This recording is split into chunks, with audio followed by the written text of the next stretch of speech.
he bit open a live cat with his teeth and drank what came out. A French general handed him a wooden box and asked him to swallow it whole. Soldiers caught him eating from a gutter behind the hospital kitchen. And 4 years later, a 14-month-old child walked into his ward and never walked out. The man who did this had no criminal record, no history of violence against another human being. Doctors kept him close for years, not to cure him, but to watch him. What happened to that missing child is the part of this story nobody can actually prove. And what it says about the people guarding him is the part this video is actually about. Right now, in 2026, in homes across America, parents are bolting padlocks onto their own refrigerators. Not to keep food in, to keep their children out. Their kids have a hunger that medicine could not switch off for 228 years. Until last year, there was no approved medicine for it anywhere on Earth. Just locks, just chains, just exhausted parents standing guard over their own kitchen at 2 in the morning. This is where that hunger started, with one man in 1798. A surgeon named Pierre-François Percy sat beside a dying patient in a hospital bed outside Versailles. The man was 26 years old. He smelled so foul that other surgeons on staff refused to enter the room once he stopped breathing. He told Percy there was a golden fork lodged somewhere inside his body. He begged for someone to cut him open and find it. There was no fork. There was a stomach so swollen with ulcers it had pushed against every other organ in his abdomen. A throat stretched so wide that doctors could look straight down it and see clear into his gut. A liver swollen past anything a human body should hold. His name, or at least the name history gave him, was Tarrare. Tarrare was born around 1772 near Lyon in the French countryside. By his teenage years, he could eat a quarter of a bullock in a single sitting, roughly his own body weight in meat, in one day. His family could not feed him, so they threw him out. He fell in with a band of travelling thieves, then became the warm-up act for a wandering charlatan, swallowing corks and stones and live animals to draw a crowd. By the time he reached Paris as a street performer, he weighed barely 100 pounds. Tall, thin, otherwise unremarkable to look at. He just could not stop being hungry, no matter how much food went in. In 1788, a Paris doctor cut Tarrare open for a bowel obstruction. He survived. Then the French Revolution broke out, war followed, and Tarrare did what desperate young men have done in every century. He joined the army. Standard military rations, quadrupled, did nothing for him. Soldiers caught him picking through gutters and dung heaps outside the camp.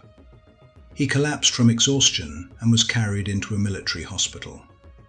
That is the moment his life stopped belonging to him. A surgeon named Courville, working alongside Percy, looked at this starving, broken young man and saw something else entirely. An opportunity. They prepared a meal meant for 15 labourers. 2 whole meat pies, plates of raw fat and salt, nearly 4 gallons of milk.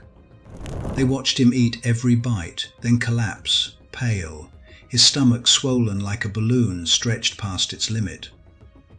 Then they handed him a live cat. He bit it open with his teeth, drank what came out, and ate everything except the bones. 30 minutes later, he brought the fur back up, like a bird of prey regurgitating what it could not digest.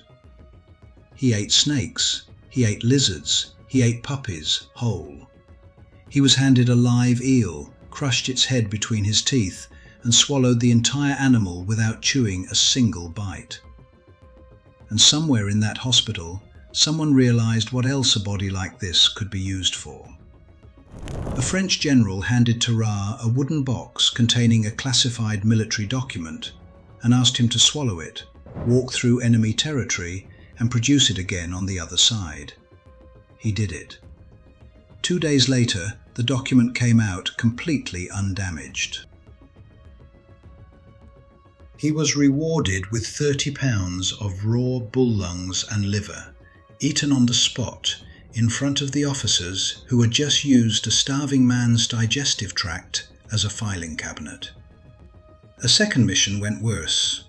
Prussian soldiers captured him, beat him, and staged a mock execution before sending him back across the lines, alive, but barely.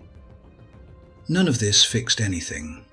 Doctors tried laudanum, vinegar, a diet of nothing but soft-boiled eggs. Nothing worked, because nobody understood what was wrong with him, and nobody was trying especially hard to find out. Here is the entire weight of evidence against Tarrare for what happened next, recorded by Percy himself in his own medical files. He was suspected. No proof was ever produced. That is the complete historical record. Not a confession, not a body, not a single witness, not one piece of physical evidence placing him at the scene. A man whose behavior had already alarmed the entire medical staff became the obvious person to blame the moment a child vanished on his ward. The hospital removed him from the grounds before anyone established whether he had done anything at all. Maybe he did it. Maybe a desperate, traumatized man finally crossed a line that had been edging closer for years. Or maybe a hospital that had already turned him into a circus act and a military weapon simply needed somewhere to put their own fear, and he was the easiest target standing in the building. 2 centuries later, with no remains and no surviving testimony except his own doctor's second-hand account, there is no way to know which version is true. What is not in dispute is what happened to his body next. Tarrare vanished from the historical record for roughly 4 years after he was driven from that hospital. He resurfaced in 1798, dying in a bed in Versailles, asking for Percy by name. He told Percy about the fork. Percy suspected something else entirely. Advanced tuberculosis left untreated for years. Tarrare spent his final months producing diarrhea so foul that hospital staff struggled to remain in the room with him. When he died, his body began decomposing so fast that most surgeons on staff refused to perform the dissection. The ones who finally did found an esophagus wide enough to see straight down into his stomach. A stomach so massively ulcerated it had pushed against every other organ in his abdomen. A liver and gallbladder swollen far beyond anything a human body should hold. A body cavity filled with pus. There was no fork. There never had been one. Whatever was actually destroying him from the inside, his own mind had landed on a piece of cutlery as the explanation. Because the real truth was something doctors in 1798 had no name for at all. Move forward 228 years. An estimated 1 in every 10 to 30,000 people on Earth is born with a condition called Prader-Willi syndrome, caused by the loss of specific genes inherited from the father on chromosome 15. In Prader-Willi syndrome, that signal essentially never arrives. The hunger is not appetite. It functions closer to a permanent starvation alarm the body cannot turn off, no matter how much food has already gone in. Somewhere between 17 and 22,000 people live with this condition in the United States right now. Families describe a management strategy closer to a horror film than a parenting manual. Refrigerators padlocked, kitchen cabinets fitted with child safety locks, except the person being locked out is sometimes a teenager, sometimes a full-grown adult. Pantries wired with alarms. One mother described putting her entire kitchen on lockdown and still finding her daughter eating dog food. A girl who eventually reached 350 pounds despite every safeguard the family could install. The Prader-Willi Syndrome Association of America says it plainly. These locks may look cruel to an outsider. They have saved lives. Because the danger here is never simply weight gain. People with Prader-Willi syndrome often have a blunted vomiting reflex and reduced pain sensitivity, which means a stomach stretched past its limit during a binge can begin losing blood supply and rupturing before anyone realizes something has gone wrong. Choking accounts for roughly 8% of deaths in people with this condition. Gastric rupture and tissue death account for several percent more. Read the autopsy findings on Tarrare again with that in mind. An esophagus stretched wide enough to see down into the stomach. A stomach so distended with damage it filled his entire abdominal cavity. A body cavity full of pus. Whatever Tarrare actually had inside him, it may have been doing something disturbingly close to what we now know modern hyperphagia can do to a human body when nothing intervenes for long enough.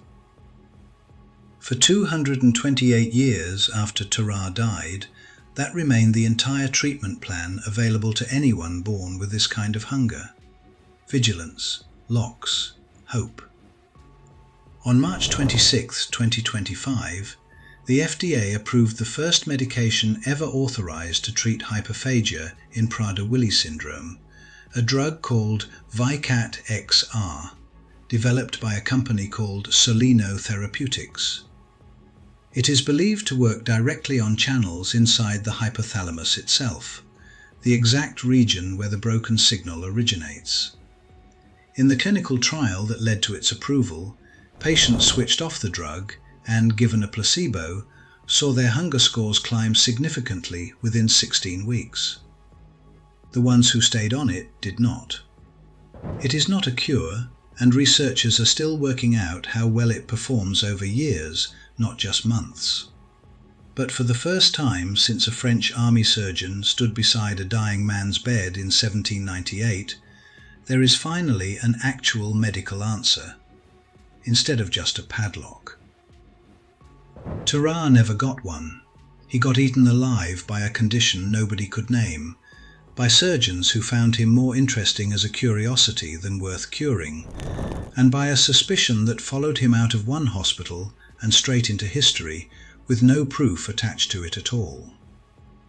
Somewhere right now, a parent is standing in their kitchen, checking that the refrigerator lock clicked shut, looking at a child who cannot help being hungry in a way most of us will never understand. That hunger finally has a name today. In 1794, it didn't. And a missing child paid the price for that gap either way. If a story like this stayed with you, the next one might hit even harder.